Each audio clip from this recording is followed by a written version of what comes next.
రెండే రెండు సినిమాలతో యంగ్ పాన్ ఇండియా సంచలనంగా మారిపోయాడు హీరో తేజ సజ్జా. హనుమాన్ తో బాక్స్ ఆఫీస్ ను షేక్ చేసిన ఈ యువ నటుడు ఇప్పుడు మిరాయ్తో అదరగొడుతున్నాడు. ముఖ్యంగా హిందీలో మాత్రం దుమ్ము దులిపేస్తున్నాడు. మరి తేజ పాన్ ఇండియా స్టార్ సరసన చేరినట్టేనా?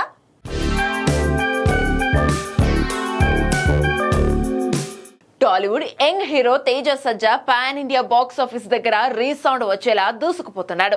హనుమాన్ సినిమాతో వచ్చిన సక్సెస్ ను కంటిన్యూ చేస్తూ మిరాయ్ మూవీతో మరోసారి బ్లాక్ బస్టర్ హిట్ అందుకున్నాడు. కార్తిక్ ఘటమనేని దర్శకత్వంలో విజువల్ వండర్ గా తెరకెక్కిన మిరాయ్ సెప్టెంబర్ 12న వరల్డ్ వైడ్ గా గ్రాండ్ గా రిలీజ్ అయి మొదటి రోజు సాలిడ్ ఓపెనింగ్స్ రాబట్టింది. ఫస్ట్ డే ప్రపంచ వ్యాప్తంగా 27.20 కోట్ల గ్రాస్ వసూలు చేయగా 2 రోజుల్లోనే 55.66 కోట్ల గ్రాస్ కలెక్ట్ చేసింది. ఇక 3 రోజుల్లో 81.2 కోట్ల గ్రాస్ వసూలు వచ్చాయి. అటు ఓవర్సీస్ లోనూ 2 మిలియన్ మార్కుకు చేరువలో ఉంది. ఇక హిందీలో మాత్రం తేజ సజ్జా ఓ సంచలనం అనే చెప్పాలి.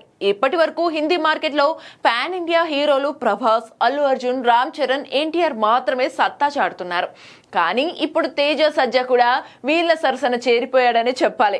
హనుమాన్ సినిమాతో నార్త్ బెల్ట్ లో మంచి ఫాలోయింగ్ తో పాటు తనకంటూ సపరేట్ మార్కెట్ క్రియేట్ చేసుకున్న తేజ మిరాయ్తో దాన్ని రెట్టింపు చేసుకున్నాడు.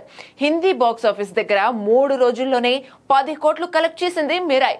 దీంతో తెలుగు నుండి ప్రభాస్, అల్లు అర్జున్, రామ్ చరణ్, ఎన్టీఆర్ వంటి దిగ్గజాల తర్వాత ఈ స్థాయి విజయాన్ని సాధించిన ఏకైక హీరోగా తేజ సజ్జా నిలిచాడు. మొత్తంగా బ్యాక్ టు బ్యాక్ హిట్స్ తో పాన్ ఇండియా లెవెల్లో తనకంటూ ప్రత్యేక గుర్తింపు తెచ్చుకున్నాడు తేజ.